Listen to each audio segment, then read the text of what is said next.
कहाँ पहुँचे कल? पृथ्वीपति शाह। पृथ्वीपति शाह में क्या किया आपने लास्ट? रानी कर्णावती का शासन कल आपने बताया। ठीक है, ठीक है, चलो फिर अब आगे देखो। देखो कल क्लास में आपने ये बनाया, पहले राजा बना रहे थे पृथ्वीपति शाह। तो पृथ्वीपति शाह राजा हुए हैं 1634 से लेकर 1664 तक, है ना। अब अभी तक वाली कहानी में तो आपने 1640 तक की कहानियाँ देखी। क्या पॉइंट्स आपके पास आए हैं कि पृथ्वीपति शाह का जब शासनकाल शुरू हुआ 1634 में, तो इनके पिता थे महिपत शाह। महिपत शाह की मृत्यु के बाद पृथ्वीपति शाह का राज्याभिषेक, राज्याभिषेक तो नहीं मतलब इसका टाइम पीरियड है, ये शासनकाल है 1634 से 64। और पृथ्वीपति शाह की संरक्षिका कौन थी? ठीक है, इनकी संरक्षिका का नाम कर्णावती हुआ। कल वाली कहानी में आपने बस सिर्फ सेक्शन ये बनाया कि जिस समय कर्णावती का संरक्षण काल चल रहा था, मतलब कर्णावती कब से कब तक संरक्षिका रही, तब आप कहेंगे 34 से 40 तक, है ना। 1634 से 1640 तक कर्णावती पृथ्वीपति शाह की संरक्षिका रही। और इस टाइम पीरियड में क्या क्या बातें हुई? इस टाइम पीरियड में एक बात तो ये हुई कि 1635 में पहली बार हमारे राज्य पर मुगल अटैक हुआ। प्रथम मुगल आक्रमण कब हुआ? 1635 में। और प्रथम मुगल आक्रमण में सेनापति चाहिए आपको। सेनापति का नाम क्या था? नजावत खां। और अटैक किसने करवाया? तो फिर कहेंगे शाहजहां ने। सेना ने, जो कर्णावती थी उसने मुगल सेना के नाक कान काट दिए, ऐसी भी एक कहानी आई है ना। और फिर रानी पहली बार देहरादून में पहुंची, तो ये आपने कल स्टेटमेंट लिखे थे, रानी ने करणपुर शहर बसाया वगैरह वगैरह। हाँ, तो ये टोटल कहानी 1640 तक की थी। अब 1640 जब साल आया तो 1640 में आप पहला एक पॉइंट ऐड करो, 1640 में पृथ्वीपति शाह का राज्याभिषेक किया गया। पृथ्वीपति शाह का राज्याभिषेक हो गया, मतलब वो राजा तो है ही, मतलब स्टार्टिंग से ना, उसमें तो कोई टेंशन है नहीं। वो तो 34 के बाद कभी आपसे पेपर में क्वेश्चन आए कि पृथ्वीपति शाह कब से कब तक राजा हुए, तो आप हमेशा यही कहो 34 से 64 तक राजा हुए। लेकिन उनका राज्याभिषेक जो है ना, वो 1640 में करवाया गया। तो 1640 में राजा पृथ्वीपति शाह का राज्याभिषेक हुआ। इसके बाद सारे काम इसी को करने। लेकिन मैंने कल भी आपको एक कहानी कही थी, अगर आपको याद होगा, कि 1640 में जब पृथ्वीपति शाह का राज्याभिषेक करवाया जा रहा था, जिस समय पृथ्वीपति शाह का राज्याभिषेक हुआ, उसी टाइम पे दापा राज्य की तरफ से अटैक हो गया, है ना। दापा मतलब तिब्बत। तो दापा की तरफ से गढ़वाल राज्य पर अटैक हो गया। और दापा ने जब 1640 में गढ़वाल राज्य पर आक्रमण किया, तो इस आक्रमण मतलब कैसे भेजोगे आप? पृथ्वीपति शाह का तो आज ही राज्याभिषेक हो रहा है, अब फिर राज्याभिषेक वाले दिन थोड़ा दिक्कत हो जाती है। इसलिए ये डिसाइड हुआ कि एक काम करो, किसी और को भेज दो, इस आक्रमण को रोकने के लिए किसी और को भेज दो।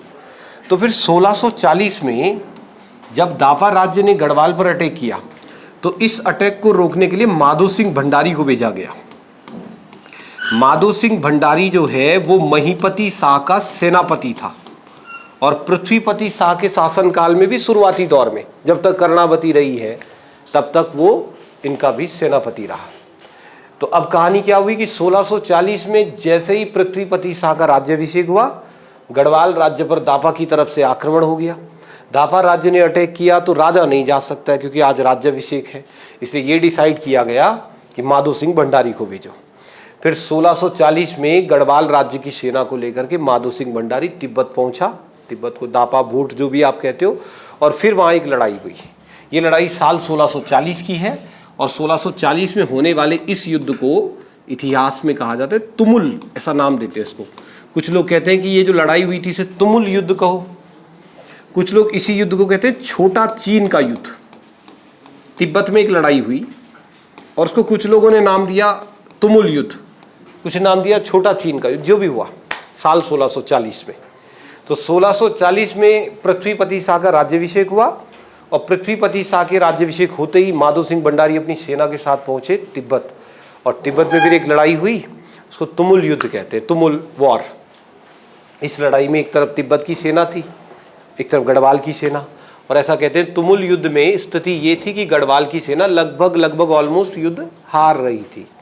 और फिर हार रही थी तो ये बड़ा नाम आपने सुना होगा माधो सिंह भंडारी के बारे में। माधो सिंह भंडारी बहुत सारी चीज़ों के लिए बहुत चर्चाओं में रहते हैं। अब जब वहाँ लड़ाई लगी तो एक ऐसा दौर आ गया कि ऐसा कहते हैं माधो सिंह भंडारी के शरीर पर लगभग 80 घाव हो गए। सेना युद्ध हारने ही वाली थी, गढ़वाल वाली। अब जब सेना युद्ध हारने ही वाली थी और माधो सिंह भंडारी को जहाँ ये लगा कि अब एंड है, मैं किसी भी क्षण मर सकता हूँ, तब उन्होंने अपने सैनिकों को ये आदेश दिया कि भाई मेरे का कोई भरोसा नहीं है, 5, 10, 15, 20 मिनट में कभी भी मेरी मृत्यु हो सकती है। तो ऐसा कहते फिर माधो सिंह भंडारी एक जगह पे बैठ गए। उन्होंने कहा मैं जिस स्थिति में, जिस अवस्था में बैठा हूँ ना, इसी अवस्था में मुझे गर्म तेल की कढ़ाई में तल दो मेरे को। क्यों? कि मैं मरने वाला हूँ। और सेनापति गया, अगर आप सोचो राजा या सेनापति की डेथ हो जाएगी तो सेना में भगदड़ मच जाएगी, इसलिए उन्होंने कहा कि मुझे ऐसे ही तल दो। फिर सैनिकों ने ऐसा ही किया, माधो सिंह भंडारी को जिंदा ही तल दिया। जिंदा मतलब मरने ही वाले थे। तलने से क्या होगा, मतलब थोड़ा शरीर अकड़ जाएगा ना, शरीर थोड़ा सा स्ट्रांग हो जाएगा, अकड़ जाएगा, जकड़ जाएगा। तुम्हारे पास मान लो कि गुथा हुआ आटा है और उसको जरा तेल में भून दो तो स्ट्रांग हो जाएगा थोड़ा। और फिर माधो सिंह भंडारी ऐसे ही अकड़ गया उनका शरीर। फिर उनके जले हुए शरीर को उन्होंने पालकी के अंदर बैठा दिया। पालकी को एक पहाड़ी की चोटी पर रख दिया जहाँ। अब सेना लड़ती रही। उन्होंने कहा जी सेनापति वही है, सेनापति की मृत्यु हो चुकी थी। और फिर उन्होंने मरने से पहले ही आदेश दिया धीरे धीरे पीछे हटना। युद्ध के मैदान में किसी भी सेना को भागना नहीं चाहिए।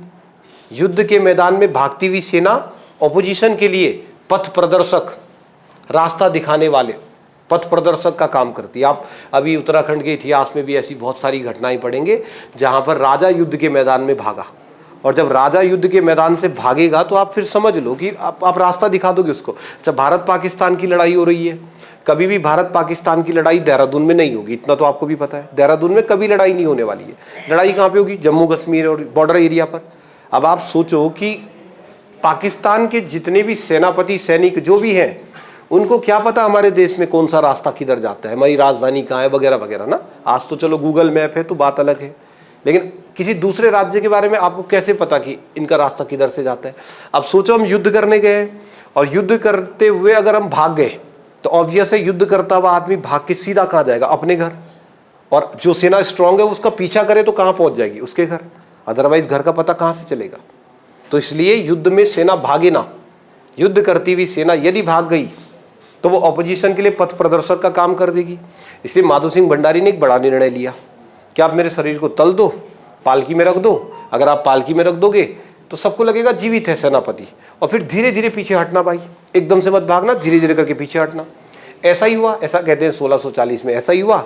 और 1640 में माधो सिंह भंडारी के इस बलिदान की वजह से दापा में जो तुमुल युद्ध हुआ, वो युद्ध गढ़वाल की सेना जीती तो नहीं पर कम से कम अपना एरिया नहीं हारे। तो ये एक मेंशन करना है आपको, पॉइंट, एक पॉइंट में मेंशन करना। 1640 तुमुल युद्ध, एक टॉपिक में आप लिखना। 1640 में एक लड़ाई हुई, लड़ाई को कहते हैं तुमुल युद्ध, ठीक है। 1640 में तुमुल युद्ध में गढ़वाल सेना का नेतृत्व तो माधो सिंह भंडारी ने किया। 1640 में तुमुल युद्ध हुआ और तुमुल युद्ध में गढ़वाल की जो सेना है, गढ़वाल की सेना का नेतृत्व माधो सिंह भंडारी ने किया। और एक पॉइंट और मेंशन करो, इस युद्ध में माधो सिंह भंडारी की मृत्यु हुई। इस युद्ध में माधो सिंह भंडारी जो है उनकी मृत्यु हुई, ठीक है जी। चलो अब इसके बाद आप राजा पृथ्वीपति शाह की कहानी, वास्तव में आप देखो तो पृथ्वीपति शाह का इतिहास अब शुरू हुआ है ना। आज तक तो वो नाम मात्र का राजा था, अभी वो रियल में राजा हुआ है पृथ्वीपति शाह। तो 1640 में जब पृथ्वीपति शाह का राज्याभिषेक हुआ तो पहले में पॉलिटिकल स्थिति एक बार आप देख लो कि जब पृथ्वीपति शाह राजगद्दी पर बैठा तो स्थिति क्या थी। ये देखो पूरा स्टोरी सेक्शन है और लगभग आप मान के चलो परमार वंश जो गढ़वाल पर राज कर रहा था उसका बिल्कुल मिड जोन है, मतलब पिक्चर का सबसे इंटरेस्टिंग पार्ट। इसके बाद धीरे धीरे वंश एंडिंग की तरफ जाएगा। सबसे इंटरेस्टिंग पार्ट, स्थिति क्या बनी हुई थी कि गढ़वाल का जो राजा था वो पृथ्वीपति शाह था। जब गढ़वाल की राजगद्दी पर राजा पृथ्वीपति शाह बैठे तो उस समय कुमाऊं की राजगद्दी पर त्रिमल चंद की मृत्यु हो गई। और कुमाऊं का जो अब राजा बना ना, इसका नाम था बाज बहादुर चंद। तो अब कुमाऊं का राजा कौन हो गया? बाज बहादुर चंद। त्रिमल चंद के बाद कुमाऊं का राजा बाज बहादुर चंद हो गया। अगर आप ठीक लेफ्ट साइड में आओगे तो ये जो यहां पर राज्य है हिमाचल प्रदेश, इसको क्या बोलते थे? सिरमौर। और सिरमौर का जो राजा था इस समय वो सेम पिछला वाला, कौन? मनधाता प्रकाश। मनधाता प्रकाश, कल की कहानी आज लिंक होगी, कल वाली कहानी याद है ना आपको? हाँ, तो सिरमौर का राजा इस समय मनधाता प्रकाश था। ऊपर नॉर्थ साइड में दापा राज्य हमेशा से है, और दक्षिण में गढ़वाल के दक्षिण में दिल्ली राज्य था, और दिल्ली का राजा कल कौन था? शाहजहां। तो अभी भी दिल्ली की गद्दी पर जो राजा बैठा हुआ है वो सेम है, शाहजहां। ये थी पूरी कहानी। अब आपने देखा कि 1635 में शाहजहां ने हम पे अटैक किया था। शाहजहां के गढ़वाल आक्रमण के कारण कोई पूछ ले आपसे कि भाई शाहजहां ने हम पे अटैक क्यों किया, तो उसका एक कारण ये हो सकता है कि महिपत शाह ने उसका अपमान किया। पर महिपत शाह ने अपमान तो कब कर लिया था? 31-32 में। आपने भाई 35 में क्यों अटैक किया? तो इसके अटैक का सबसे प्रमुख कारण क्या है? किसने बुलाया इसको? मनधाता प्रकाश ने। ये जो मनधाता प्रकाश है, इसने शाहजहां की मदद मांगी थी। तो जब पृथ्वीपति शाह राजा बना, तो राजा बनने के बाद 5 से 10 साल तो उसने अपने राज्य में सारी सीमाएं ठीक करी, बॉर्डर को बिल्कुल ठीक ठाक किया। लेकिन 1650 में पृथ्वीपति शाह अपनी सेना लेके निकला और उसने सीधा अटैक कर दिया मनधाता प्रकाश को। मनधाता प्रकाश के राज्य में घुसा, और ये जो जमीन है, देखो ये जो रेड वाला पार्ट है, ये राजा मनधाता प्रकाश की भूमि थी। पृथ्वीपति शाह ने सिरमौर राज्य में एंट्री करी, और एंट्री करके मनधाता प्रकाश को खूब पीटा, एक चीज के लिए कि जब तुम्हारी हमारी लड़ाई थी तो इसको क्यों बुलाया? ना, लड़ाई हमारी थी, बाहर वाले को क्यों बुलाया? खूब पीटा। तो आपको पता होगा सिरमौर में एक जगह पर थी हटकोटी, हटकोटी में एक संधि कर दी, और राजा पृथ्वीपति शाह ने ये सारी जमीन अपने राज्य में ले ली। फिर से लड़ाई हुई गढ़वाल और सिरमौर के राजाओं की, और इस लड़ाई में फिर से गढ़वाल का राजा जीत गया। जब गढ़वाल का राजा जीता तो उसने सिरमौर की ये सारी जमीन अपने साम्राज्य में जोड़ दी, और उसके बाद पृथ्वीपति शाह वापिस आ गया, और इस भाई को, मनधाता प्रकाश को, एक उसने वहां पर चुनौती भी दे दी कि आज के बाद बुलाना मत किसी को बाहर से, ना लड़ना है आपस में लड़ो। कहानी खत्म हुई। लेकिन मनधाता प्रकाश तो आदत से मजबूर था। इस मनधाता प्रकाश ने 1653 में फिर से फोन घुमा दिया शाहजहां को।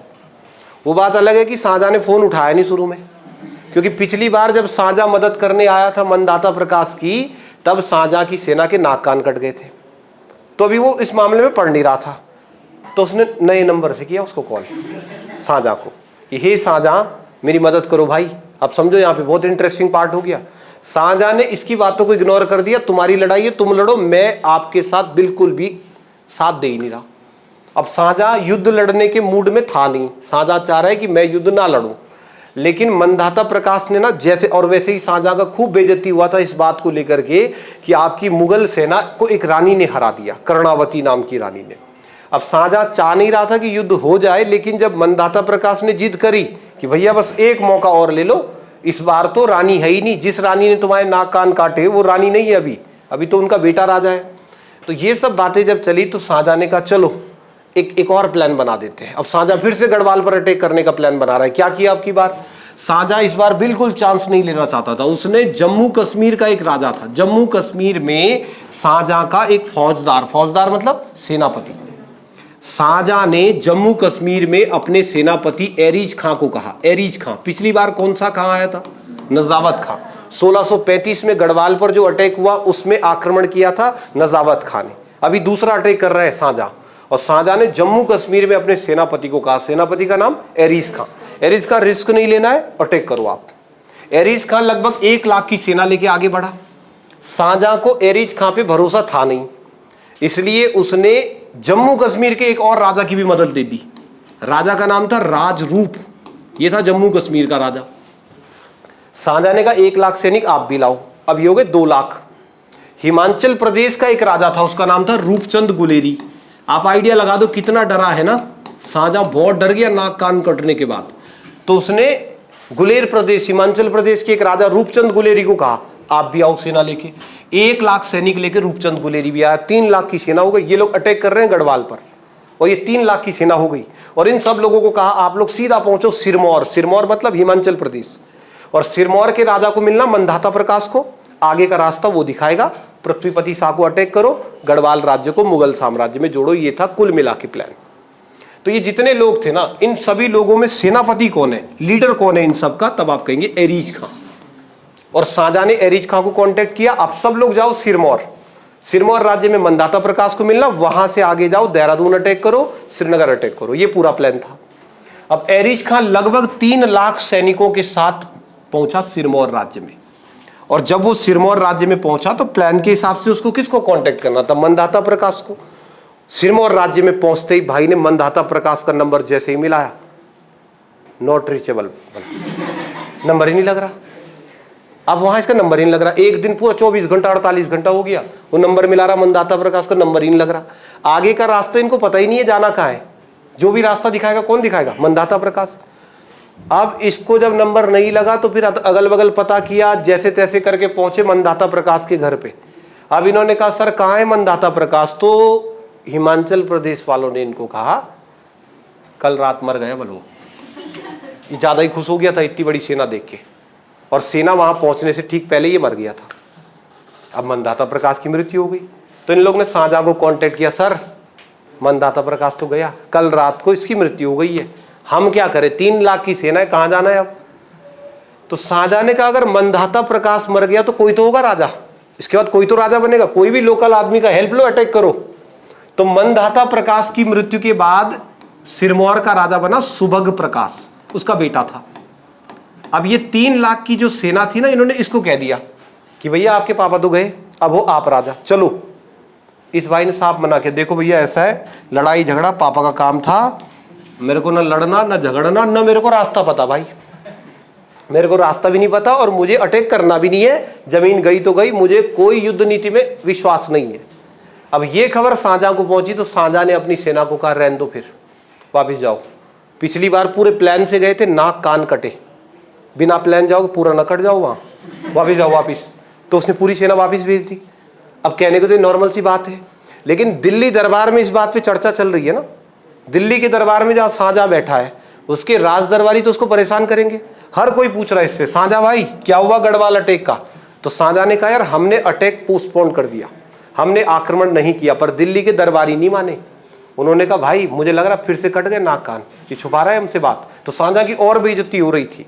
तो 1653 एक और साल है जब शाहजहां ने गढ़वाल पर आक्रमण की योजना बनाई, अटैक लगभग हो भी गया था, लेकिन मंधाता प्रकाश की डेथ हो गई, इसलिए 1653 में शाहजहां को वापस लौटना पड़ा। पहला मुगल अटैक 1635 में हुआ, अभी अटैक नहीं हुआ, अटैक का बस एक प्लान बना। तो आप नीचे से एक पॉइंट लिखो इसमें, 1653 में 1653 1653 में 1653 शाहजहां ने, अब ये सेनापतियों के नाम बहुत ध्यान रखना आप, हाँ? सेनापति कौन सेनापति कब लीड कर रहा है।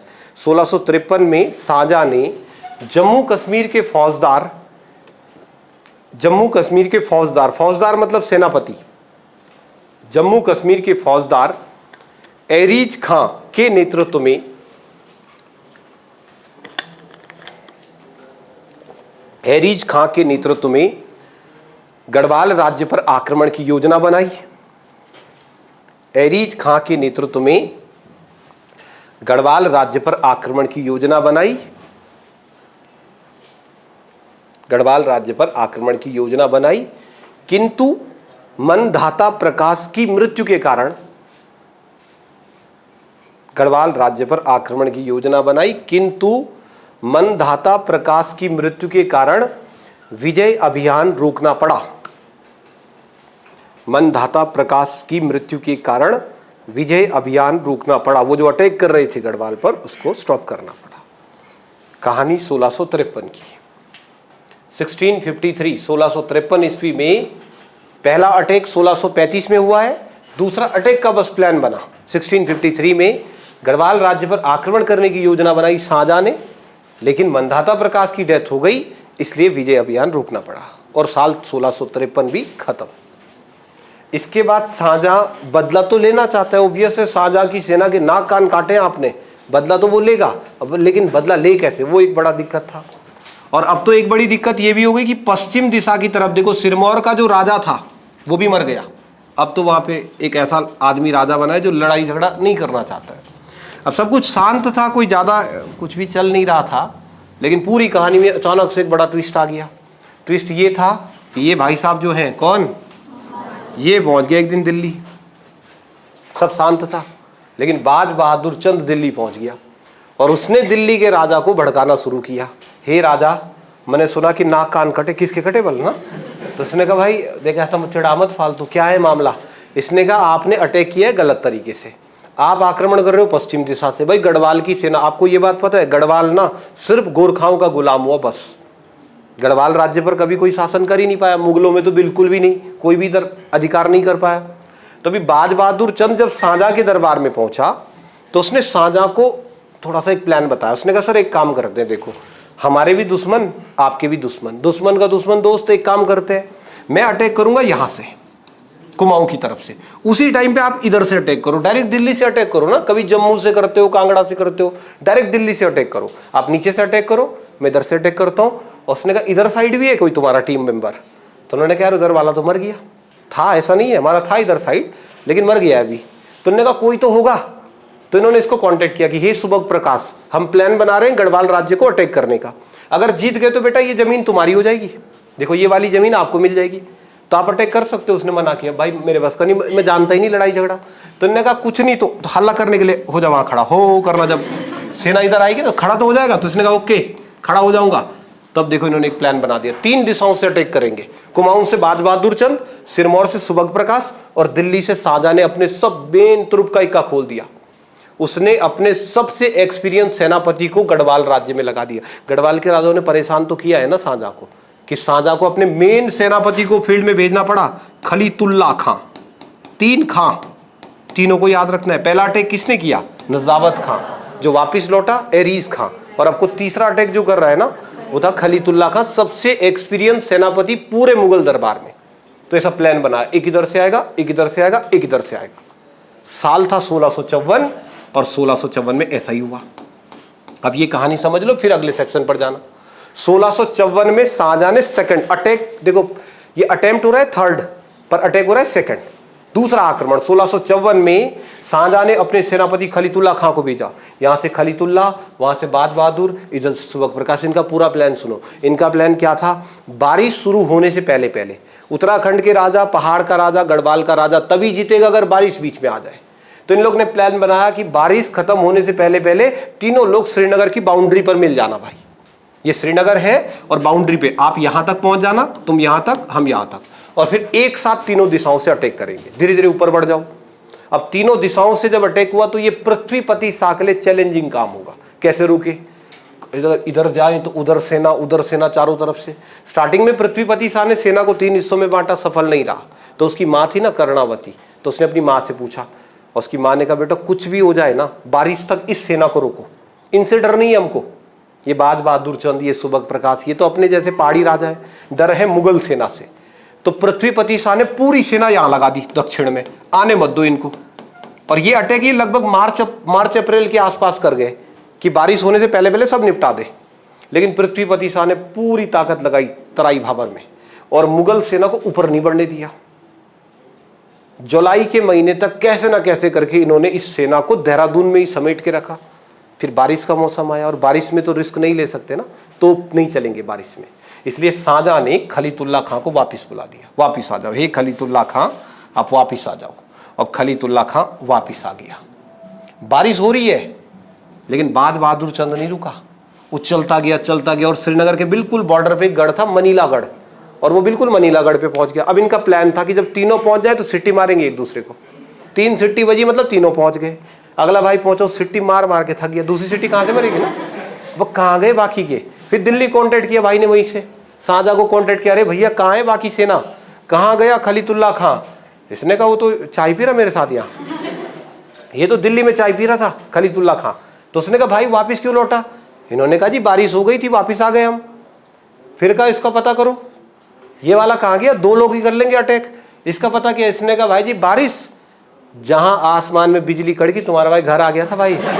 इसका नहीं है युद्ध वाला ना, इसने कहा बिजली कड़की मैं तो आ गया था घर, ये भी वापस लौट गया, ये भी वापस लौट गया। अब बाज बहादुर चंद ने शाहजहां पे गुस्सा किया कि भाई इसे लेकर यार तुम्हारे नाक कान, जब प्लान बना है कि अटैक करेंगे तो शाहजहां ने उसको पटाने के लिए बहुत अच्छे अच्छे काम किए। जैसे शाहजहां ने उसको बहादुर की उपाधि दी। इसका नाम बाज बहादुर नहीं है, उसका नाम बाजा था। बाजा उसका नाम ही था, बाजा। वो त्रिमल चंद का बेटा थोड़ी है, गोद लिया हुआ पुत्र था, उसने गोद ले लिया था एक ऐसे ही अनाथ बच्चे को, बाजा। तो इसने दिल्ली से उसको की है भाई तू बहुत बहादुर है, इतनी बारिश हो गई है और उस बारिश के बावजूद भी आप आगे बढ़ गए, तो आप बहुत बहादुर हो। तो उसका नाम बाज बहादुर चंद पड़ गया। तो उसने कहा वो सब तो ठीक है, पर अब दिक्कत ये है कि अब मेरे को भी जाना भाई घर, मेरा भी तो राज्य है, मैं भी तो राजा हूं। और जब मैं जाऊं घर तो मेरे घर वाले पूछेंगे कहां गया था, क्या बोलूंगा उनसे? 6-8 महीने से मैं गायब हूं। अब गया कहां था, न श्रीनगर जीता, कहां गया था? तो फिर शाहजहां ने फोन ही काट दिया, आज तू देख ले भाई अपना हिसाब किताब, अब मेरा क्या मतलब। तभी बाज बहादुर चंद ने खुद को ठगा हुआ महसूस किया और इसने क्या किया, मनीलागढ़ में परमार वंश के राजाओं का नंदा देवी का मंदिर था और नंदा देवी के मंदिर में नंदा देवी की मूर्ति थी। अब इसे कुछ समझ तो आया नहीं और इसने नंदा देवी की मूर्ति उठा दी और नंदा देवी की मूर्ति को कंधे पे उठा के सीधा चले गया कुमाऊं। ये नंदा देवी की मूर्ति का मतलब मामला क्या है, इससे क्या होगा, एक थोड़ा सा गढ़वाल के राजाओं की बेइज्जती टाइप हो जाएगी ना, कि हे गढ़वाल के राजा अपना देवता भी नहीं बचा पाए, देवता ही चुरा गए तुम्हारा, अब देवता को ही चुरा दिया। तो ये नंदा देवी की प्रतिमाओं का बहुत बड़ा किस्सा चला। गढ़वाल से पहली बार नंदा देवी की मूर्ति को उठा के कुमाऊं ले जाने वाला शासक भी कौन था? अब इसके बाद कुमाऊं में भी नंदा देवी मंदिर बनेंगे, कुमाऊं में भी नंदा देवी की पूजा होगी। लेकिन कहानी जो भी हो, साल 1654 ये दूसरा साल था जब मुगलों ने अटैक किया। अब इस लड़ाई का पहले प्रभाव आप समझो, इस लड़ाई से हुआ क्या सर? इस लड़ाई से ये जमीन गई गढ़वाल के राजा की, पूरा देहरादून और हरिद्वार शाहजहां ने अपने कब्जे में ले लिया। दिल्ली की सेना श्रीनगर नहीं जीत पाई पर देहरादून तो जीत गई।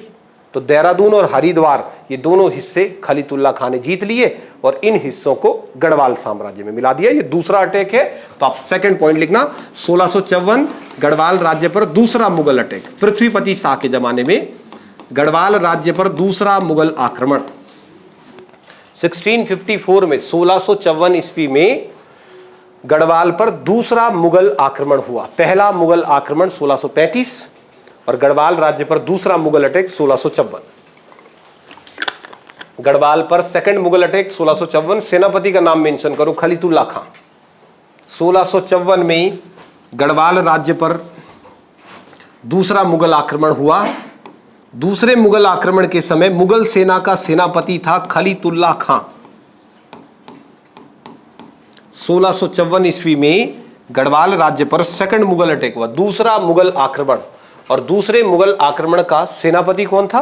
खलीतुल्लाह खां। एक पॉइंट और मेंशन करो, इस आक्रमण में कुमाऊं के राजा बाज बहादुर चंद ने, इस आक्रमण में जब यह अटैक हुआ तो इस आक्रमण में कुमाऊं के राजा बाज बहादुर चंद ने शाहजहां का साथ दिया। इस आक्रमण में कुमाऊं के राजा, इस आक्रमण में कुमाऊं के राजा बाज बहादुर चंद ने शाहजहां का साथ दिया। इस लड़ाई के समय कुमाऊं के राजा बाज बहादुर चंद ने शाहजहां का साथ दिया, इसलिए शाहजहां ने बाज बहादुर चंद को बहादुर की उपाधि दी। इसलिए शाहजहां ने बाज बहादुर चंद को बहादुर की उपाधि दी। तो चंद वंश का वो राजा जिसे दिल्ली के नवाब ने बहादुर की उपाधि दी थी, वो कुमाऊं का राजा था बाज बहादुर चंद। और गढ़वाल राज्य पर आक्रमण हो चुके हैं 2, ठीक है। पहला आक्रमण 1635 में, दूसरा आक्रमण 1654 में, और दोनों ही समय गढ़वाल का राजा कौन है? पृथ्वीपति शाह। चलो जी, पृथ्वीपति शाह के जमाने सबसे ज्यादा मुगल अटैक हुए। 1654 का अटैक हुआ, देहरादून मुगलों के कब्जे में आ गया, हरिद्वार पर भी मुगल सेना का कब्जा हो गया। 2 साल तक तो ऐसा ही चला, लेकिन 2 साल बाद जब पृथ्वीपति शाह को मौका मिला, जब उसने देखा कि हरिद्वार देहरादून में मुगल सैनिक हो गए कम, तो 2 साल बाद पृथ्वीपति शाह वापिस आया और उसने ये जमीन वापिस कब्जा दी। ये पूरी जमीन पृथ्वीपति शाह ने वापिस कब्जे में ले ली। खबर शाहजहां तक पहुंची तो शाहजहां ने तीसरा मुगल अटैक करवाया। तीसरी बार गढ़वाल राज्य पर मुगल अटैक हुआ साल 1656 में। 1656 अब की बार जो सेनापति अपनी सेना लेकर के आया, इसका नाम था कासिम खां। पृथ्वीपति शाह के शासनकाल में 3 मुगल अटैक हुए हैं। नजावत खां 35, खलीतुल्लाह खां 54 और कासिम खां 56। 1656 में कासिम खां ने गढ़वाल राज्य पर आक्रमण कर दिया। थर्ड मुगल अटैक लिखना, तीसरा मुगल आक्रमण 1656 में। 35 में पहली बार आई मुगल सेना तो नाक कान कटवा के वापिस गई। 54 में देहरादून जीत के गए। 1656 में कासिम खां आया। कासिम खां जो है ना, वो शाहजहां के दरबार में था, मीर ए आतिश, गोला बारूद का प्रमुख। तो जब वो आया 56 में तो वो तबाही मचा के गया, पूरा हरिद्वार और देहरादून जीत के ले गया। और इतने सालों से गढ़वाल के राजा और दिल्ली के राजाओं के बीच संघर्ष चल रहा है और लड़ाई भी बहुत जबरदस्त हुई। हजारों की संख्या में गढ़वाल के सैनिक भी तो मारे गए ना। हाँ, वो तो मुगलों के साथ अटैक हो रहा है तो ऑब्वियस है इसका प्रभाव पड़ेगा। और ये जो जमीन है फिर से मुगलों के पास चली गई। देहरादून और हरिद्वार की जो जमीन है इस पर वापिस से मुगलों ने कब्जा कर दिया। अब पृथ्वीपति शाह अपने दरबार में बैठे बैठे यही सोच रहा है, क्या करें यार, वापिस से जीते, ये चौथा अटैक करवा देगा। मुगलों के साथ लड़ना मजाक बात है नहीं। हमारी राज्य ने भी लड़ा, गढ़वाल राज्य ने मुगलों के साथ लंबा संघर्ष लड़ा। अब इससे पहले कि पृथ्वीपति शाह कुछ सोचता 1656 के बाद, पता नहीं क्यों, बाई चांस की बात है, किस्मत वाली बात है कि अब शाहजहां इसके बाद गढ़वाल तो छोड़ो कहीं भी अटैक नहीं कर पाया, इसकी अब अपनी मवासी घाम लग गई। अब ना हो गया बाई चांस। कुछ लोग कहते हैं पृथ्वीपति शाह ने देवता लगाया उस पर, जो भी हुआ मतलब गड़बड़ हो गया। अब दिल्ली में अब दिक्कत हो गई। ये देखो, ये एक राजा था शाहजहां। इस शाहजहां के बच्चे थे कितने, अब 31, बचे 4, बच्चे 31 थे उसके, जीवित 4 बचे। तो वो जो 4 जो जीवित बचे उनमें जो सबसे बड़ा था शाहजहां का लड़का, सबसे बड़ा वाला, इस भाई का नाम दारा शिकोह। दारा शिकोह मतलब एक वो पिक्चर मुझे थोड़ा थोड़ा याद आ रही, वो है उसका नाम, उसमें 3-4 भाई होते हैं, हम साथ साथ हैं, ऐसा कोई पिक्चर है क्या? फैमिली पूरा ड्रामा दिखाया है ना, मम्मी पापा चारों भाइयों की शादी हो रही। तो उसमें मुझे एक रोल देखा, उसका क्या है, सलमान खान, बस वो यही है क्या, शरीफ सकी, कुछ नहीं, मतलब चुपचाप शांत व्यक्ति। द्वितीय अकबर कहा है इसको। दिल्ली के इतिहास में दारा शिकोह को कहा गया द्वितीय अकबर, कि अकबर जैसा सबसे बड़ा बेटा था शाहजहां का। यही सारे दिल्ली के लोग भी यही चाह रहे हैं और शाहजहां खुद भी ये चाह रहा है कि अगला राजा कौन बने, और बनना भी इसी ने था। और दारा शिकोह सबसे शाहजहां का सबसे बेहतरीन लड़का, द्वितीय अकबर, अकबर जैसा प्रतापी व्यक्ति, बहुत बढ़िया था। अब एक और था उसका शाहजहां का, औरंगजेब। औरंगजेब मतलब क्या, औरंगजेब मतलब दारा शिकोह का विलोम शब्द। विलोम शब्द है क्या, जितना सीधा ये उतना टेढ़ा आदमी, औरंगजेब। शाहजहां को खुद पता है, शाहजहां इस बात को खुद जानता है कि मेरा ये लड़का कैसा है। इसलिए औरंगजेब को के लिए शाहजहां की नीति क्या रही, शाहजहां ने पूरे जीवन में औरंगजेब को उत्तर भारत नहीं आने दिया, दक्षिण भारत बिजी रखा, केरला, तमिलनाडु, ये वो। कभी बीच में छुट्टी पड़ गई उसकी, पापा मैं घर आ रहा, ना वहीं रह तू, इधर नहीं आना, वहीं रखा उसको, दक्षिण भारत बिजी रखा, क्योंकि बहुत छिद्र प्रवृत्ति का था। 2 और भी थे इसके, ये ना भी होते तो भी कोई दिक्कत नहीं थी, पर थे ये, मतलब ऐसे ही गिनती में नहीं। एक मुराद और एक था शाह शुजा, ये थे शाहजहां के 4 बेटे। और ये वो दौर है जब Shahjahan back to back Garhwal पर अटैक करवा रहा है, गढ़वाल का राजा परेशान है।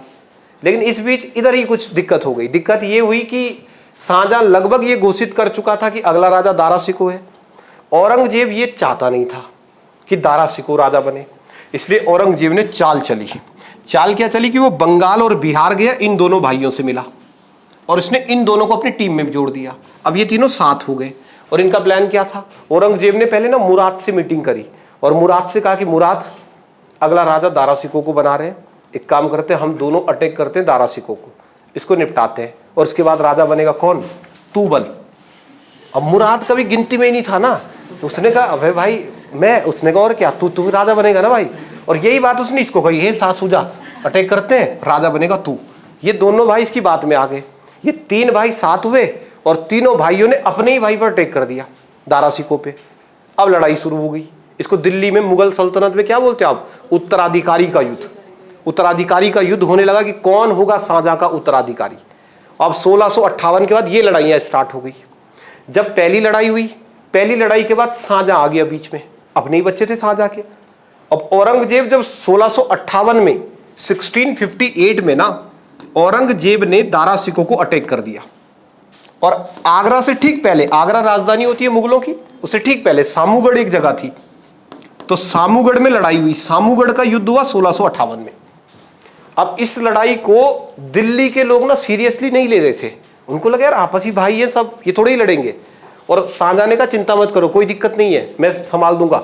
जब औरंगजेब ने अटैक किया, दारा सिकोह अपनी सेना लेके खड़ा था, युद्ध कुछ नहीं हो रहा था, शाहजहां बीच में चले गया सीधा औरंगजेब के सामने, अपने बेटे के सामने ना, ये क्या हुआ तुझे? उसने पहला थप्पड़ इसी के मारा, पापा के। ऐसा नहीं मारा हल्का फुल्का, ऐसा मारा कि मुकुट उछला उसका सीधा। कभी ताजमहल बना रहा, कभी खुद कर साइड रहे, अपने पिताजी को हटा दिया। और उसके बाद युद्ध लड़ा दारा सिकोह के साथ, और दारा सिकोह को युद्ध में पराजित कर दिया। दारा सिकोह को युद्ध में पराजित करने के बाद अपने दोनों भाइयों की हत्या कर दी। मुराद को बुलाया, राजा बनेगा बोला, उसको यही निपटा दिया। फिर इसको निपटाया। इसके बाद सामने पापा दिखा, पापा के लगे खींच के, ऐसे नहीं है, पापा को बस साइड में जा पकड़ा और जेल में डाल दिया पापा को, और पापा का मुकुट खुद पहन लिया, और सामूगढ़ में ही खुद को मुगल सल्तनत का राजा घोषित कर दिया। पहली बार। अभी ये दोबारा कराते हैं राज्याभिषेक। तूने मुकुट पहन लिया, भाई जी राजा हूं मैं, खुद को राजा बना दिया। दारा सिकोह ने युद्ध के मैदान के बीच में देखा कि कैसे मार रहा है ये। जब दारा सिकोह इसको मार रहा था तो ये सोच के मार रहा कि भाई है, और ये जब इसको मार रहा तो ऐसे मार रहा कि मार ही दूंगा इसको। इसलिए दारा सिकोह ने युद्ध के बाद ये पक्का हो गया कि भाई साहब ये आदमी पागल हो गया पूरा राज्य के लिए। तो दारा सिकोह ने अपने लड़के को, दारा सिकोह के लड़के का नाम था सुलेमान सिकोह, तो दारा सिकोह ने सामूगढ़ युद्ध के बाद अपने लड़के को बुलाया सुलेमान सिकोह को, और इसको समझाया कि हे सुलेमान सिकोह, तेरे चाचा हो गए पागल, चाचा ने 2 चाचा और मार दिए, दादा जेल में है, अब बेटा मैं मरूंगा, पक्का है मैं मरूंगा। औरंगजेब पावरफुल बड़ा था ना, तो उसने कहा अगला बेटा मैं मरूंगा, और मेरे बाद तू मरेगा पक्का, क्योंकि सब लोग चाहते हैं कि मैं राजा बनूं, मैं तो बना नहीं, बनेगा यही, लेकिन लोगों की जो सिंपैथी है वो तेरे प्रति रहेगी, इसलिए बेटा भाग जा यहां से।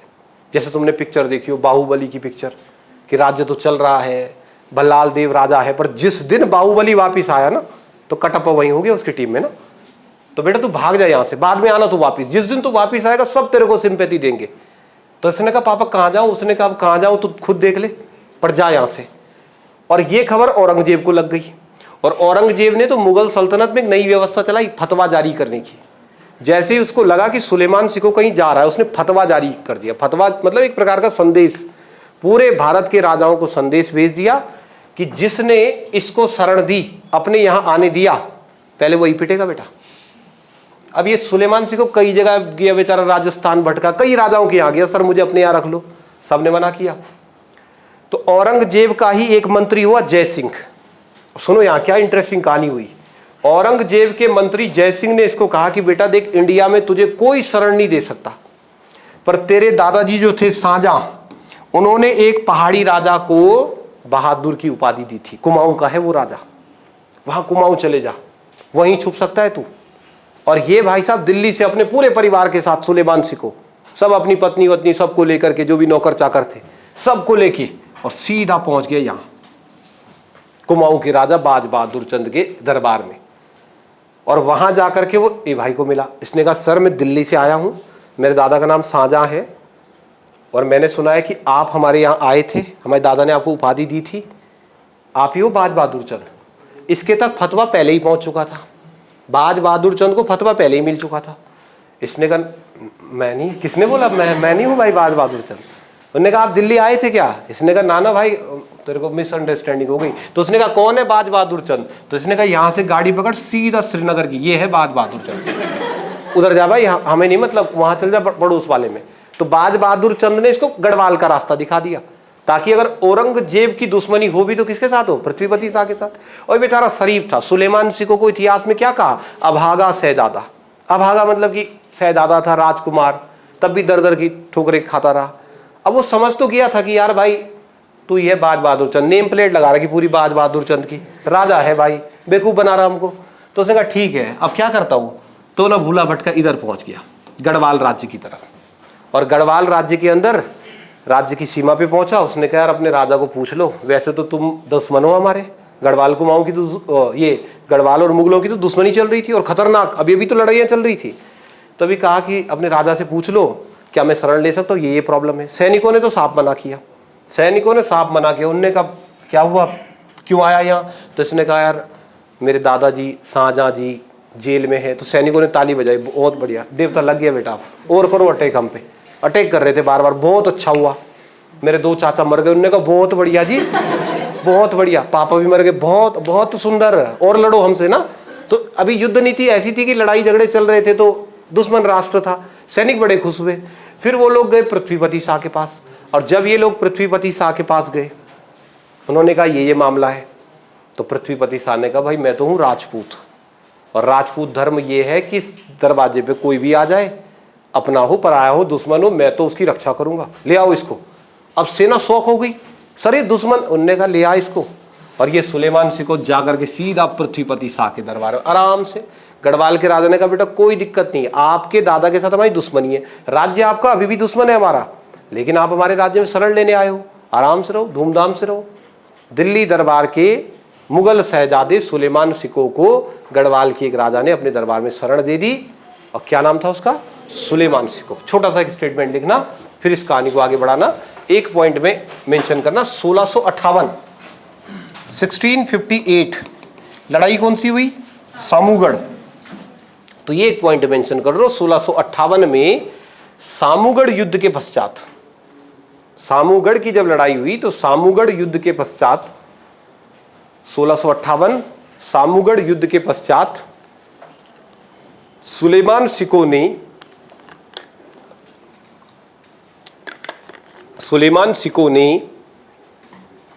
1658 में सामूगढ़ युद्ध के पश्चात सुलेमान सिको ने पृथ्वीपति शाह के दरबार में शरण ली। दिल्ली का कौन सा मुगल शहजादा है जो पृथ्वीपति शाह के दरबार में शरण लेता है, सुलेमान सिको। 1658 सामूगढ़ युद्ध के पश्चात सुलेमान सिको ने पृथ्वीपति शाह के दरबार में शरण ली। या फिर ऐसा प्रश्न है कि सुलेमान सिको किसके दरबार में आया, तो भी आपका आंसर क्या होगा, पृथ्वीपति शाह। अब ये बड़ा इंटरेस्टिंग पार्ट हो जाएगा आपका, ये जो कहानी आपने अभी पढ़ी है, ये है पूरे इतिहास को परिवर्तित करने वाला बिंदु। ये सिर्फ सुलेमान सिको नहीं आया दिल्ली से, एक नया आर्ट एंड कल्चर भी आया है। पहली बार आपके राज्य में एक मुगल व्यक्ति ने एंट्री करी है, सुलेमान सिको, और अकेला नहीं आया है, ऐसा थोड़ी कि अकेला अकेला आया है, उसके साथ उसकी पत्नियां भी हैं। और ये सुलेमान सिको जब राज्य में आ रहे हैं तो उसके नौकर चाकर भी हैं, सब लोग ना, ये सब लोग आए। श्रीनगर के दरबार वालों ने, जो श्रीनगर राज्य में लोग रहते थे, इन्होंने पहली बार देखा कोई ऐसा आदमी ना, इसका पहनावा मुगल था, तो उसके कपड़े पहली बार देखे उन्होंने, यार कैसे कपड़े पहने ना भाई, इसकी दाढ़ी देख रहा भाई। फिर उसकी पत्नियां भी आई थी बहुत सारी, और जितनी महिलाएं हैं श्रीनगर में उनका ध्यान कुल गहनों पे था। गहना देख उसका, ऐसा वो कपाल पे भी पहनती थी एक गहना, बांदी कहते उसे, अरे देख कितना भयंकर है। अब कुछ नहीं होगा, अब ये सब चीजें यहाँ भी आएंगी। वो महिलाएं जो देख रही थी सुलेमान सिको की पत्नी को, उन्होंने कुछ नहीं किया, घर जाके अपने हस्बैंड को यही बोला मेले भी ला, वो ऐसा वाला ला भाई, कहीं से भी ला। अब जब डिमांड उठेगी तो बनाना पड़ेगा। मुगल कालीन आभूषण राज्य में आएंगे, मुगल कालीन वेशभूषा, मुगल कालीन कल्चर यहीं आएगा। ये सब के सब लोग राजा पृथ्वीपति शाह के दरबार में रहेंगे। और इसी पृथ्वीपति शाह के दरबार में सुलेमान सिको के साथ आपने नाम सुना होगा सामदास और हरदास, ये 2 लोग भी आए, और ये थे चित्रकार। तो अब देखो, जो सुलेमान सिको है वो तो है राजकुमार, वो तो राज दरबार में रहेगा धूमधाम से। लेकिन जो बाकी का भीड़ भड़ाका है, 2-4 दिन की होती मेहमानदारी ना। फिर पृथ्वीपति शाह ने कहा चलो रे तुम लगो काम पे, इसी राज्य में, आपको वापिस नहीं भेज रहे हैं, पर काम पकड़ो, जिसको जो काम आता है वो करो। तो किसी ने कोई काम, किसी ने कोई काम, ये सब करने लगे। लेकिन सामदास और हरदास वो चित्रकार थे, तो उन्होंने राजा पृथ्वीपति शाह को पूछ लिया कि सर देखो हमें तो और कुछ नहीं आता है, हमें चित्र बनाना आता है। तो इसने कहा जरा बना दे, एक भाई का ही बना दे, मेरा ही बनाओ। और उन्होंने टकाक से बनाया। पहली बार गढ़वाल में किसी राजा का चित्र बना है, किसका, और चित्र तो चीज ही ऐसी है, 2024 हो या 1658, फोटो किसको बुरी लगती है अपनी ना, सबको ही अच्छी लगती है। पृथ्वीपति शाह का दिल आ गया इन पे, और पृथ्वीपति शाह ने सामदास और हरदास को कहा तुम और कुछ नहीं करोगे, तुम यहाँ बैठ जाओ, तुम चित्र बनाओ बस मेरे, कभी ऐसे में खड़ा हो रहा, तुम चित्र बनाओ भाई, चित्रकला भी आएगी, सब आया एक साथ ना, आर्ट एंड कल्चर, चित्रकला सब इसी के टाइम पे शुरू हुआ है। तो वो एक अलग पक्ष है, उस पर भी चर्चा करेंगे। लेकिन फिलहाल स्टोरी अगर आप समझे तो दिल्ली दरबार से, मतलब एक दुश्मन देश के राजकुमार को राजा पृथ्वीपति शाह ने अपने राज दरबार में शरण दी। शाहजहां तो मर चुका था, अब दिल्ली की राजगद्दी पर जो राजा बैठा है वो औरंगजेब है। इसका मतलब शाहजहां के साथ तो दुश्मनी थी, लेकिन अभी जब औरंगजेब राजा बना तो औरंगजेब ने दिल्ली में सबको निपटा दिया है, कोई जीवित नहीं बचा है। एक रास्ते का कांटा है औरंगजेब का, और वो है सुलेमान सिको, क्योंकि बस बाहुबली पिक्चर हो जाएगी, फिर कभी ना कभी तो वापिस आएगा, और जिस दिन वापिस आएगा उस दिन दिल्ली के लोग उसका साथ देंगे। कटप्पा इसकी टीम में भागेगा उस दिन पक्का। इसलिए औरंगजेब ने पता करा ये भाई गया कहाँ। तो ज़्यादा टाइम उसको लगा नहीं, उसको बाद बहादुर चंद से पता चल गया कि भाई साहब ये आदमी तो गढ़वाल के राजा के यहाँ है। औरंगजेब ने पत्र लिखा पृथ्वीपति शाह को कि भाई साहब हमारा एक आदमी आपके यहाँ है, उसको वापस सौंप दो। बस फिर पत्राचार शुरू हो गया, वही पुराने ज़माने वाला। उनने कहा क्यों सौंप दो, हमारा मेहमान है, हम नहीं सौंप रहे। इसने कहा मारूंगा, उसने कहा मारूंगा। अब पापा से पूछे, एक बार जेल में है ना पापा, 3 बार अटैक किए तुम्हारे पिताजी ने, कोई दिक्कत नहीं, हम वापस नहीं देंगे। औरंगजेब ने ना, आप ध्यान से जरा एक कहानी समझना, औरंगजेब ने अटैक करवा दिया गढ़वाल राज्य पे। 1658 में औरंगजेब ने अटैक करवा दिया। औरंगजेब ने अटैक किया तो पृथ्वीपति शाह ने सेना को कहा चलो।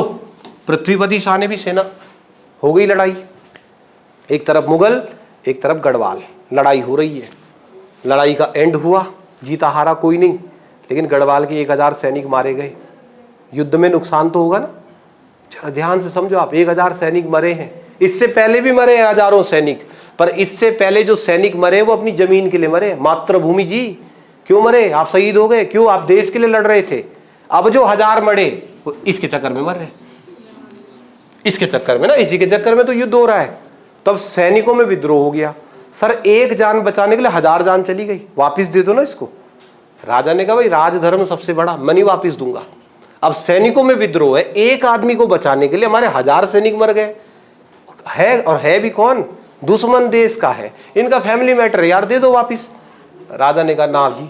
3 बार अटैक किए औरंगजेब ने।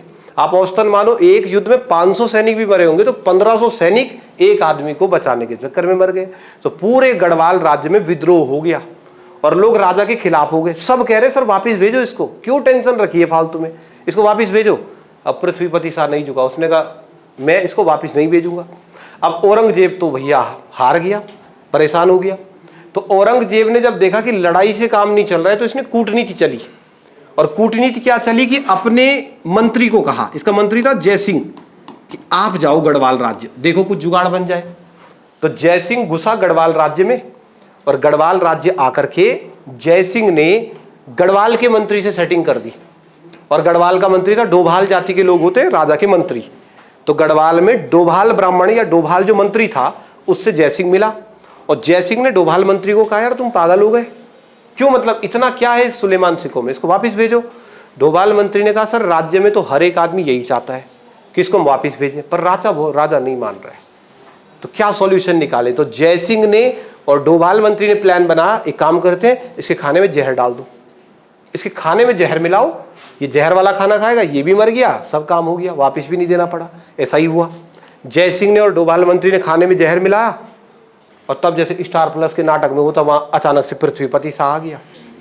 नहीं होता तो स्टार प्लस नाटक आ रहा कि जैसे ही खाने वाले खटाक से पृथ्वीपति शाह पहुंचा, और उसने डोभाल मंत्री को कहा पहले तू खा बल। तो डोभाल मंत्री ने कहा नो सर, नो नहीं, उसने कहा खा भाई। जहर वाला खाना तो डोभाल मंत्री ने खाया नहीं। राजा को गुस्सा आया, राजा ने डोभाल मंत्री का गला काट दिया।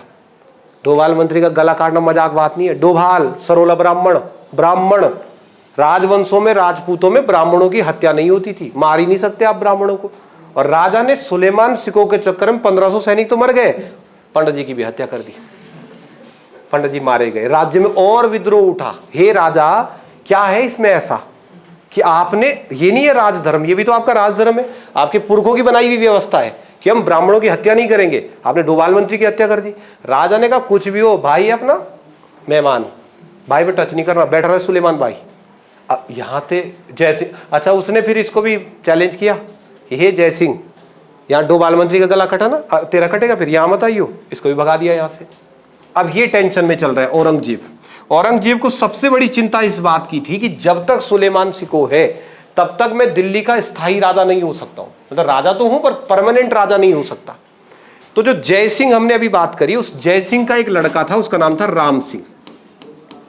और एक दिन राम सिंह ऐसे ही चले गया राजा के पास कि अंकल जी क्या बात, बहुत टेंशन में रखते हो आजकल, तो उसने कहा बेटा ऐसी जी बात है, पूरी बात बताई। तो राम सिंह ने कहा इसका सॉल्यूशन मेरे पास है। एक्चुअल में जो दिल्ली का मंत्री था जय सिंह का जो लड़का था राम सिंह का दोस्त था गढ़वाल में पृथ्वीपति शाह का बेटा मेदिनी शाह। पृथ्वीपति शाह के लड़के का नाम क्या हुआ? मेदिनी शाह राजकुमार था, और इन दोनों की बड़ी अच्छी दोस्ती थी। तो फिर राम सिंह ने कहा सर मैं ट्राई करूं एक बार। औरंगजेब ने कहा भाई ये काम कर दे, बस ये सबसे इंपॉर्टेंट काम है। राम सिंह आ गया गढ़वाल इससे मिलने, अपने दोस्त से मिलने। दोनों की मीटिंग हुई। मेदिनी शाह ने कहा मैं, मंत्री, राज्य सब चाह रहे हैं कि सुलेमान सिंह को वापिस चला जाए, पापा नहीं चाह रहे यार। तो राम सिंह और मेदिनी शाह बैठ के ये प्लान बना रहे थे। रात की बात है, एक दिन रात को मेदिनी शाह और राम सिंह बैठ के प्लान बना रहे थे कि एक काम करते हैं, पापा को बिना पता चले इसको पकड़ते हैं, दिल्ली लेके जाते हैं। पर पकड़ेंगे कैसे? तो ये रात को प्लान बना रहे थे कि सुबह सुबह ये 5 बजे जाता है मॉर्निंग वॉक पे, उस टाइम पकड़ेंगे इसको 5 बजे। और ये बात ना इसने सुन ली, सुलेमान सिकों ने इन्हें सुन ली कि मेरे को पकड़ने का प्लान हो रहा है। और ये बेचारा रात को 12 बजे ही निकल गया। इसने सोचा ये कल सुबह मुझे 5 बजे पकड़ेंगे, और ये रातों रात निकल गया राज दरबार से। इसने प्लान बनाया कि रात होने से पहले पहले मैं तिब्बत भागता हूँ। और ये सोच रहा तिब्बत जैसे रिश्वनापुल होगा तिब्बत, वह कहाँ श्रीनगर कहाँ तिब्बत। और ये रातों रात राज दरबार से निकला। और जब रातों रात राज दरबार से निकला तो निकलते समय अलग अलग गाँवों से जा रहा था। किसी एक गाँव में गया तो गाँव वालों को लगा चोर है। गाँव वालों ने पकड़ा इसको, देखा तो पता चला ये तो राजा का मेहमान है। तो गाँव वालों ने पूछा कहाँ घूम रहा भाई इतनी रात को, 12-1 बजे रात? तो उसने कहा ऐसे ही बस नाइट वॉक पे जा रहा हूँ ना, सच भी नहीं बता सकता उनको।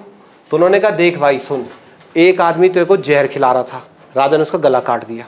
तू रात घूम रहा है या नाइट वॉक, अगर तुझे बाघ ने खा दिया ना राजा हमारा गांव उजाड़ देगा ना भाई, यहाँ नहीं घूमना। और इन्होंने इसको पकड़ा और पकड़ के सीधा राज दरबार में फोन लगा दिया, सर आपका मेहमान घूम रहा है यहाँ, वापिस ले जाओ इसको। और जैसे ही इन्होंने राज दरबार फोन लगाया, फोन भाई ने उठाया। वहां किस्मत वाली बात है, जो संदेश भेजा गया वो मेदिनी शाह को मिला। तो मेदिनी शाह ने कहा वहीं रखो, हम तो चाह रहे थे कि इसको पकड़े, ये तो खुद ही आ गया पकड़ में। तब मेदिनी शाह और राम सिंह रात ही रात निकले, पकड़ा उसको उस गांव से, वहीं से गाड़ी बुक करी और सीधा दिल्ली। और दिल्ली में राजा कौन? जब औरंगजेब ने देखा दूर से आता हुआ शिकार सुलेमान सिंह को, नाचा होगा ना वो, उसने कहा अरे भाई आ जल्दी आ जल्दी। फंदा पहले लटका था, पहले से ही फांसी का फंदा पहले से ही लटका रखा था। 1661 में गढ़वाल के राजकुमार मेदिनी शाह ने औरंगजेब के दरबार में पकड़वा दिया सुलेमान सिंह को। औरंगजेब ने सुलेमान सिंह की हत्या कर दी। लेकिन यार दिल्ली देखो आप, औरंगजेब से पहली बार किसकी मुलाकात हुई? औरंगजेब ने इसको कहा कि सुन मेदिनी, तेरे पापा बेकार आदमी है यार, ये बेकार है, तू फ्रेंड है भाई मेरा, आज के बाद तू मेरा मित्र है, कोई दिक्कत कोई परेशानी, अगला राजा तू ही है ना कभी तो मरेगा ये, अब अगला राजा तू बनेगा भाई, कुछ भी जरूरत पड़े ना भाई ना, दिल्ली राज्य के साथ बिगड़े हुए संबंध सुधरने वाले हैं, वापिस से आपके रिलेशन अच्छे होने वाले हैं। क्योंकि मेदिनी शाह औरंगजेब का मित्र हो गया। ये 1-1.5 महीना 1.5-2 हफ्ता दिल्ली दरबार में रहा मेदिनी शाह। उसके बाद 1-1.5 हफ्ते बाद निकला। औरंगजेब ने खूब सारे भेंट दिया उसको, कई उपहार दिए। और फिर जब औरंगजेब अपने घर के लिए निकला, फिर पहुंचा 1661 में घर। इसके घर के दरवाजे पे पृथ्वीपति शाह चप्पल लेके खड़ा था, चप्पल लेके भाई। जैसे ही पहुंचा ना, ऐसा भूत बनाया ना इसका, मैंने मेहमान को बचाने के लिए 1500 सैनिक की बलि दे दी, 2 बाल मंत्री की हत्या कर दी, और तूने राजधर्म का सत्यानाश कर दिया। राजा पृथ्वीपति शाह ने ऐलान किया देश से निकलो, भाग यहां से, तू नहीं बनेगा राजा, और इसे राज्य से निष्कासित कर दिया। मेरा कोई उत्तराधिकारी नहीं है, मेदिनी शाह राज्य का राजा नहीं होगा जी, ये नहीं होगा राजा, और इसे राज्य से भगा दिया। अब जैसे ही मेदिनी शाह को राज्य से निष्कासित किया, प्रजा ने भी हल्ला करना स्टार्ट कर दिया। अब प्रजा ने कहा राजा ये बहुत ज्यादा हो रहा भाई ना, सही तो किया उसने, मतलब इनका मानना ये था। तो उन्होंने कहा भाई बहुत ज्यादा हो रहा है, अगर मेदिनी शाह राजा नहीं तो आप भी राजा नहीं, हमें आप भी नहीं चाहिए। प्रजा ने विद्रोह कर दिया। तो पृथ्वीपति शाह भी बहुत तेज था, उसने कहा ठीक है मैं नहीं, पर ये भी नहीं बनेगा राजा मेदिनी शाह, इसको तो भगा दिया। तो पृथ्वीपति शाह ने कहा मैं भी नहीं, मैं भी राजगद्दी छोड़ता हूं, पर ये भी नहीं, इसका बेटा, सीधा इसका बेटा। और इसका बेटा नर्सरी में एडमिशन ले रखा अभी। राजा बनने की उम्र किसकी है? मेदिनी शाह की, 20-25 साल का तो वो था। इसका बेटा बोला फिर से बना छोटू फतेह शाह, सीधा इसको बैठा दिया राजगद्दी पर। दादा ने डिसीजन लिया मेदिनी शाह राजा नहीं बनेगा, और सीधा राजा किसको बना दिया? फतेह शाह। अब प्रजा टेंशन में आ जाती, होता कुछ नहीं है, प्रजा टेंशन में आती है, यार सर क्या बात कर रहे हैं यार, 5 साल का बच्चा राजा बना दिया। कम से कम जब तक ये 17-18 का नहीं होगा तो राज्य पे बड़ी दिक्कतें आएंगी ना। हमें कोई प्रॉब्लम हो गई, कोई अटैक हो गया, इसके पास क्या जाएंगे, ये तो खुद नर्सरी में पढ़ रहा। राजा ने कहा ठीक है, ये देखो तुम्हारे पास भाई 2 ऑप्शन है, या तो मैं और मैं नहीं तो फिर ये। तो लोगों ने कहा यही ठीक है, तू पागल है भाई, इसी को बना दो। इसे ध्यान रखना। हालांकि उत्तराखंड के इतिहासकार यहाँ पे 2 मतों में विभाजित होते हैं। कुछ इतिहासकार मानते हैं कि पृथ्वीपति शाह के बाद राजा मेदिनी शाह बना, लेकिन जैसे उत्तराखंड के इतिहासकारों में जब भी कोई कॉन्ट्रडिक्शन होता है तो हम शिव प्रसाद डबराल चारण को ज्यादा प्रमाणिक मानते हैं। हरिकृष्ण तूड़ी एक इतिहासकार हुए, इनको प्रमाणिक मानते हैं। और ये लोग मानते हैं कि मेदिनी शाह गढ़वाल का राजा कभी नहीं बना। पृथ्वीपति शाह के बाद राजा कौन बना? फतेह शाह। एक स्टेटमेंट आप नीचे लिखो, सुलेमान सिको के राज दरबार में आपने लिखा था, आप छोटा सा पॉइंट लिखना, 5 जून 1661 ईस्वी को, 5 जून 1661 ईस्वी को मेदिनी शाह ने, 5 जून 1661 ईस्वी को, 5 जून 1661 मेदिनी शाह ने सुलेमान सिको को औरंगजेब के दरबार में पेश किया। मेदिनी शाह ने सुलेमान सिको को औरंगजेब के दरबार में पेश किया, औरंगजेब के दरबार में पेश किया। इसलिए पृथ्वीपति शाह ने 5 जून 1661 को औरंगजेब के दरबार में पेश किया। इसलिए पृथ्वीपति शाह ने मेदिनी शाह को राज्य से निष्कासित कर दिया। पृथ्वीपति शाह ने मेदिनी शाह को राज्य से निष्कासित कर दिया, तो मेदिनी शाह राजा नहीं बन पाएगा। राजा आपको सीधा किसको बनाना पड़ेगा? फतेहपति शाह को। मेदिनी शाह को राज्य से निष्कासित कर दिया, ठीक है, राज्य से निष्कासित कर दिया। चलो जी, ये कहानी चली। दूसरी कहानी इससे भी खतरनाक। पड़ोस का राजा बहुत देर से चुपचाप बैठा हुआ है। कौन? बाज बहादुर चंद, कुमाऊं का राजा, और अभी तक चुपचाप बैठा है। इतनी देर से चुप नहीं बैठा था वो। जब बाज बहादुर चंद ने देखा कि गढ़वाल का राजा बहुत ज्यादा युद्धों में बिजी है, लड़ाई झगड़ों में बिजी है, तो कुमाऊं के राजा बाज बहादुर चंद ने क्या चाल चली? कुमाऊं के चंद वंश के राजाओं को परेशान करते थे कत्यूरी राजवंश के राजा। कत्यूरी वंश खत्म हो चुका था, पर कत्यूरियों के राजकुमार तो जिंदा थे ना, अब वो सत्ता से बाहर थे। तो ये कुमाऊं में खूब लूटपाट करते थे, लोगों को कभी डरा दिया, लूट दिया, और आए दिन लोग बाज बहादुर चंद पे शिकायत करते थे। अब बाज बहादुर चंद को गुस्सा चढ़ा और उसने कुछ नहीं किया, सारे कत्यूरियों को पकड़ा और पकड़ के इस लाइन से इधर फेंक दिया, भागो वाले यहाँ से, और सबको गढ़वाल भेज दिया। और राजा युद्धों में अमूमन बिजी रहता था, इसलिए इस बात का फायदा इन कत्यूरी रणबांकुरों ने उठाया। और ये अब गढ़वाल में, खासकर पौड़ी डिस्ट्रिक्ट के अंदर, इन्होंने भयंकर विद्रोह मचा दिया। ये कभी किसी को लूट रहे, कभी किसी को लूट रहे। और जब प्रजा पर संकट आया तो प्रजा किसके पास जाएगी? राजा। और राजा तो युद्ध में बिजी है, राजा तो है ही नहीं, पूरी सेना युद्धों में बिजी है। और उस टाइम फायदा उठा रहे थे कुमाऊं के कत्यूरी रणबांकुरे, जिनको बाज बहादुर चंद ने जानबूझ के इधर भेज दिया। टेंशन थी ये कुमाऊं में, इधर फेंक दिया। और जब इन सब को इधर फेंक दिया गया तो इन सब कत्यूरियों का, राजा युद्ध में बिजी है और सारे कत्यूरियों का दमन किया एक लड़की ने। नाम सुना हो तुमने? तीलू रौतेली, सुना है आपने? तो फिर एक लड़की ने ये पूरा चैलेंज उठा दिया कि टेंशन मत लो, मैं निपटा दूंगी। ये लड़की बहुत छोटी हुई ना। तीलू रौतेली कितने वर्ष की थी? 15 साल की हो। ये 15 साल की एक लड़की थी। इसको ये बात बुरी लग गई। एक्चुअल में पहले बाल विवाह होते थे हमारे राज्य में। बाल विवाह का मतलब क्या होगा? बचपन में विवाह। कितने बचपन में? मतलब 12, 10, 9 में तो मेरी नानी भी कहती कि मेरा भी हुआ बन। कितने में? जन्म होते ही भाई, आपका जन्म हुआ और विवाह तय हो गया। आपके घर में लड़की का शादी हुआ, आर्ट एंड कल्चर में पढ़ना बाद में, लड़की का जन्म हुआ, उसी समय कोई ना कोई आएगा, लड़की का मूल्य चुका देगा। पहले पुरानी ट्रेडिशन में, पुरानी परंपरा में, लड़के वाले पैसे देंगे लड़की वालों को तो ही शादी होगी। और आपके घर में जन्म हुआ लड़की का, 10 रिश्ते आ गए, जिसने सबसे ज्यादा पैसे दिए शादी तय। तो इस तीलू रौतेली का विवाह तय था बचपन से ही। फिर जब ये कत्यूरियों ने अटैक किया तो कत्यूरी अटैक में तीलू रौतेली के पिता, 2 भाई, पति होने वाला, मतलब जो पति, ससुर, सब खत्म। और फिर कहते 15 साल की भी एक दिन मेला जाने की जिद कर रही थी कि मैं कांडा के मेला में जाऊंगी। उसकी मम्मी ने डांट दिया कि मेला में जाएगी, तेरे पापा इसे सबका हत्यारा तो जीवित है। उसको सीरियस लग गया। उसने कहा ठीक है मम्मी, अब पहले इनको ही निपटाती हूँ। और फिर ये 7 साल तक लड़ती रही, और 7 साल तक जितने कत्यूरी थे ना, सारे कत्यूरियों को अल्मोड़ा की सीमा के पार फेंक दिया, उधर फेंक दिया।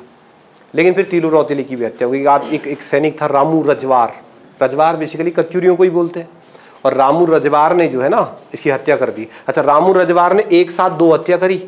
तीलू रौतेली कहते हैं नयार नदी में नहा रही थी और चुपके से पीछे से चाकू मार दिया। जब चाकू मारा तो उसने देखा भाई ये तो लड़की है, तब उसने खुद को मारा चाकू। इनको लग रहा था ये गढ़वाल का कोई राजकुमार है जो इतने साल से हमको पीट रहा है। जब उसने मारा उसने कहा भाई लड़की है, दूसरा अपने को ही मार दिया। लड़की से हार रहे थे इतने साल से, है ना। तो तीलू रौतेली एक पक्ष, और पृथ्वीपति शाह के शासनकाल में पहली बार एक शहर बनेगा जिसको हम कहते हैं देहरादून। अभी तक तो जो शहर बसा वो था करनपुर, राजपुर। अब जो शहर बसेगा पृथ्वीपुर जिसको कहते हैं। इसकी कुछ व्यवस्थाएं, राजधानी परिवर्तन वगैरह, इसके कुछ काम कल वाली क्लास में करते। इतना आज कर लो। चलो।